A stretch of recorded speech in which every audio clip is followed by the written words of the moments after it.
These are those HAT 1/72 figures. Now that I've painted and inked them, and so they prime them with varnish, some spirit-based matte varnish, and then a medium grey over all of them, undercoat, and a dry brush to sort of dove grey, and then the rest is just done with why does it keep doing that? It shouldn't affect the video though. Oh, I'm pressing something, sorry. But so anyway, they're these sort of pens, hang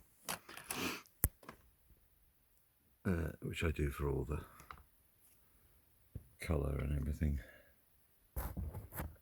That just span round by itself somehow. Not sure why.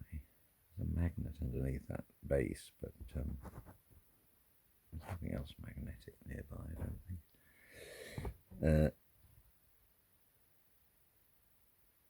I would say these are as good as any figures I've ever done. The end result. And I didn't do a great deal of fettling. I maybe spent about 10 hours on all four. Separating musket butts from legs, things like that. Oh, and the chap, sorry about that. Why is my finger getting in the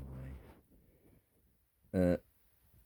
The chap, second from the right, I added, when he had some funny creases on the others have got them a little bit around his bollocks. Which looks a bit odd, the way they were done. So I just hid them with some, make it look like he's got a frock coat on, which is just a Rizzler paper, I believe, yes, and then super glue. The faces come out pretty good as well on these figures. Oh, sorry, I just pressed something again. So this is how they come, these figures. Those are the ones I've done already. So I need to do the rear rank now. Turn around. Amazes me how these sort of innocuous little bits of plastic, soft plastic, such amazing value for money. Now these can become something reasonably realistic. It's just remarkable, really. These are really wonderful figures, and all the same marching pose, drill position. Fantastic figures. Here again. It's so realistic.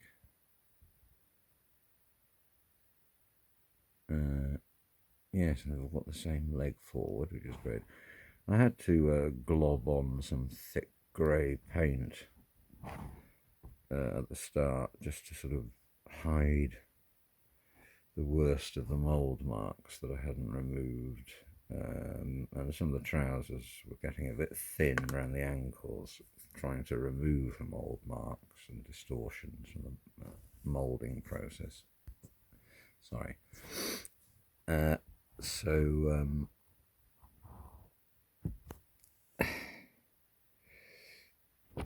Yes, it seems to have worked well enough.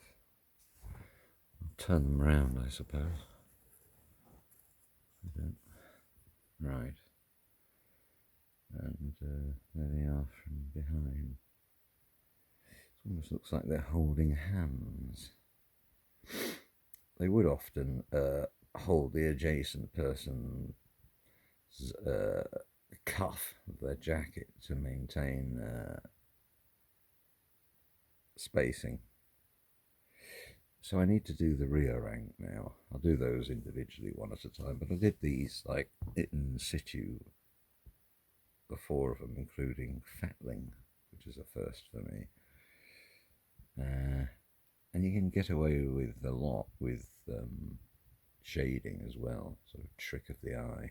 The pens are particularly good for that, and if you put anything on too dark or too much of it, then you can use a much lighter, say grey pen, very faint pen, to dilute it and move it around. I do that with the faces. You just sort of move the ink around till it looks right. And you've got something that looks like eyes, for example. Not sure. They have all actually got flecks of white in their eyes. This thing doesn't seem to want to show it too well. What if I held him up? The black background seems to help. My finger's in the way.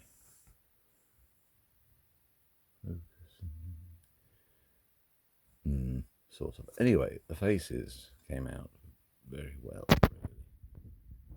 really.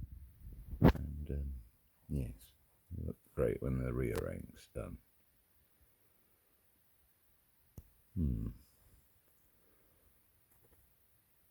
So, I suppose I could show you. There's the command stand. They look great. Very nice.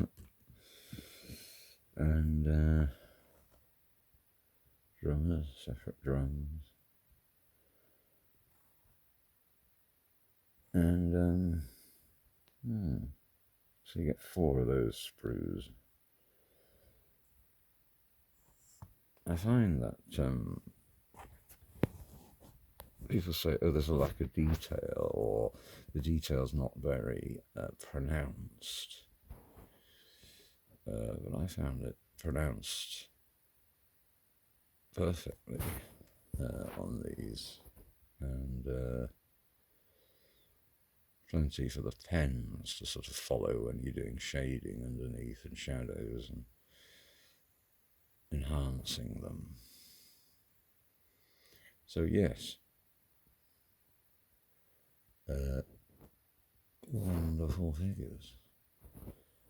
Just so quick to do, comparatively to sort of hard plastic and metal, especially metal.